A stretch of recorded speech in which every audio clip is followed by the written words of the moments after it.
नमस्कार दोस्तों, आप सभी लोगों का हार्दिक स्वागत है मेरे YouTube चैनल पे। दोस्तों, ये लर्न टैली टीडीएल पार्ट 12 है और इन्वेस्टमेंट रजिस्टर का पार्ट 3 है। आज के ट्यूटोरियल को हम लोग स्टार्ट करने से पहले हम लोग प्रीवियस का थोड़ा सा रिव्यू ले लेते हैं।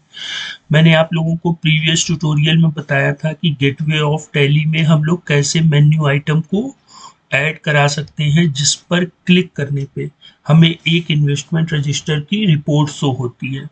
और उसके बाद के ट्यूटोरियल में हम लोगों ने ये 3 लाइनें जोड़ी थी, part line, LED other detail में, ठीक है। लेजर में जब भी ग्रुप इन्वेस्टमेंट होगा तो ये 3 लाइनें हम लोगों ने जोड़ी थी, date of investment, date of maturity और रेट ऑफ इंटरेस्ट। ये तीनों चीजें टैली में बाय डिफॉल्ट नहीं होती, इनको हम लोगों ने टैली टीडीएल की हेल्प से ऐड किया था और उसको मैंने पूरा डीपली आप लोगों को समझाया था। तो जिन लोगों ने मिस कर दिया है, नीचे डिस्क्रिप्शन में उसका लिंक होगा, वहां से आप लोग देख सकते हैं। आज हम लोग देखेंगे कि जो इन्वेस्टमेंट रजिस्टर है उसकी पूरी की पूरी स्क्रीन कैसे प्रिपेयर हुई है। तो मैंने दोस्तों अपने हर चैनल में जब भी बताया है तो कई बार ये कहा है कि जो टैली की स्क्रीन होती है वो 5 कंपोनेंट से मिलके बनती है। सबसे पहले जो होती है वो रिपोर्ट, फिर report uses form, form uses part, part uses line and line uses field.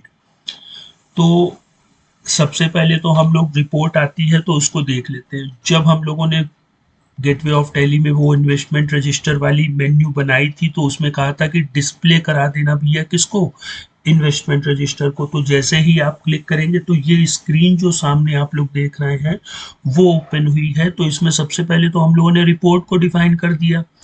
Variable, variable हम लोग दोस्तों इस तरह से समझ लीजिए, जब आपने मैथ्स पढ़ी होगी तो उसमें हम लोग कुछ वैल्यू डिक्लेयर करते थे कि x बराबर 2, y बराबर 3, फिर x plus Y is equal to 5 हो जाता था, क्योंकि 2 और प्लस 3 बराबर 5 होता है। तो उसी तरीके हम लोग टीडीएल में भी वेरिएबल को डिक्लेयर कर सकते हैं कि हमने 2 वेरिएबल ले लिया और फिर इसको सेट करा दिया कि एसवी डेट और ये एसवी टू डेट, यहाँ आप देख सकते हैं, है ना। और फिर रिपोर्ट यूजेस फॉर्म। तो अब हम लोगों ने यहाँ फॉर्म, इन्वेस्टमेंट फॉर्म ले लिया है, तो अब हम लोग क्या करेंगे, इसको डिक्लेयर कर देंगे इस तरह से स्क्वायर ब्रैकेट में, फॉर्म इन्वेस्टमेंट फॉर्म। अब आप यहाँ देख सकते हैं, यहाँ हाइट और विड्थ 100% स्क्रीन है। इसका बैकग्राउंड मैंने दे दिया, एक कंडीशन लगा दी कि अगर प्रिंट मोड में हो तो 0.5 एल्स 0 इंचेस, और यहाँ पर मैंने एक बटन को भी ऐड किया है। और ये 2 पार्ट मैंने डिक्लेयर कर दिए हैं, ठीक है। इन्वेस्टमेंट टाइटल, जिसका हम लोग नेक्स्ट टाइम स्टडी करेंगे, और इन्वेस्टमेंट रिपोर्ट, डीएस, ये जो पार्ट होते हैं डीएसपी कंपनी नेम और डीएसपी कंपनी एड्रेस, ये कंपनी के नेम को और एड्रेस को शो कराते हैं। इसके विषय में भी हम लोग आगे चर्चा करेंगे। तो आज के लिए इतना ही दोस्तों, और फिर मिलते हैं नेक्स्ट टाइम। और एक चीज़ और, अगर आपको ये चैनल अच्छा लग रहा है तो दोस्तों के साथ शेयर करें और चैनल को सब्सक्राइब करें। गुड बाय दोस्तों।